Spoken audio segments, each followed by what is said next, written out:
Little Blue Penguin.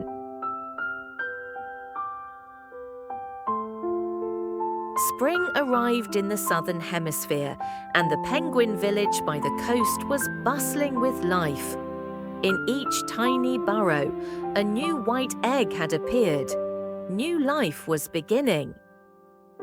In the grass by the sand dunes, Little Blue Penguin's mum and dad were carefully guarding their egg. Dad would swim into the sea to catch shiny silver fish and bring them back in his beak. Mum sat quietly on the egg to keep it warm. Sometimes Dad would gently tap Mum's wing to take over guard duty, letting her go out for a breath of fresh air. One day, crack, crack, came a sound from the egg. A tiny crack appeared, and a pair of bright black eyes peeked out. Little Blue Penguin was born. He was covered in soft, fluffy grey down, small and wobbly, and not yet able to walk. He snuggled in Mum's arms, listening to the waves outside, feeling safe and warm. Dad bent down and gently fed him chewed-up fish. Little Blue Penguin opened his beak wide, trying hard to catch every bite, enjoying it very much. Days passed. Little Blue Penguin's wings grew stronger and his down thicker. He began learning to walk, but plop, he fell onto the sand again. Other little penguins giggled and sometimes ran over to help him up. That's how Little Blue Penguin became best friends with another penguin named Little Grey. They chased each other over the dunes, their feathers fluttering in the sea breeze, leaving winding little footprints behind. At last, it was the day to swim in the ocean for the first time. Mum and Dad took Little Blue Penguin to the beach.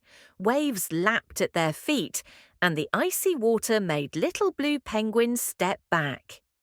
"Don't be afraid, we're right here," Dad called from the water with his wings open. Little Blue Penguin took a deep breath and, splash, jumped in. The cold wrapped around him instantly, but soon he discovered that he could swim naturally.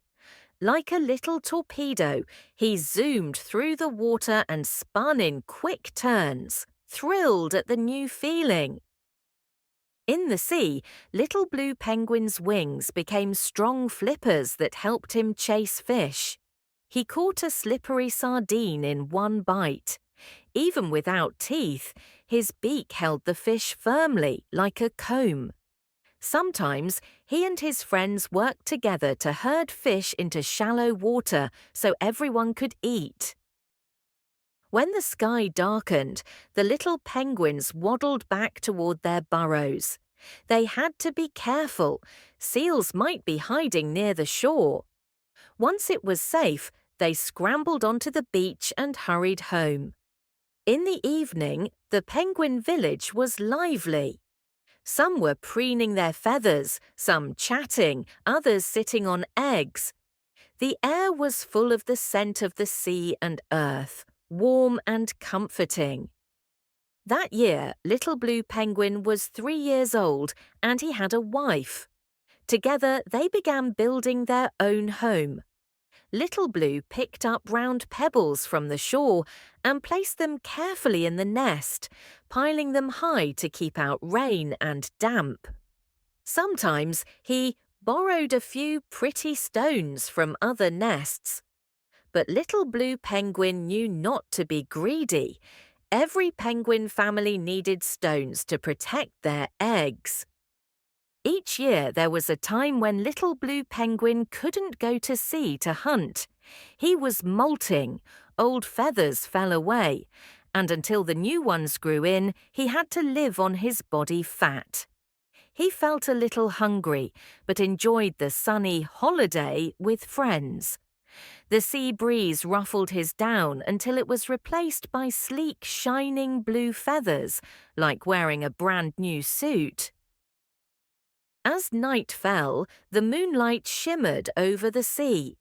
Little Blue Penguin snuggled into his warm burrow, tucked his head under his wing, and drifted to sleep to the sound of the waves. He knew that when the sun rose, another adventure would begin.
Thank you for watching Little Blue Penguin. Don't forget to subscribe for more gentle bedtime stories. Good night, little ones.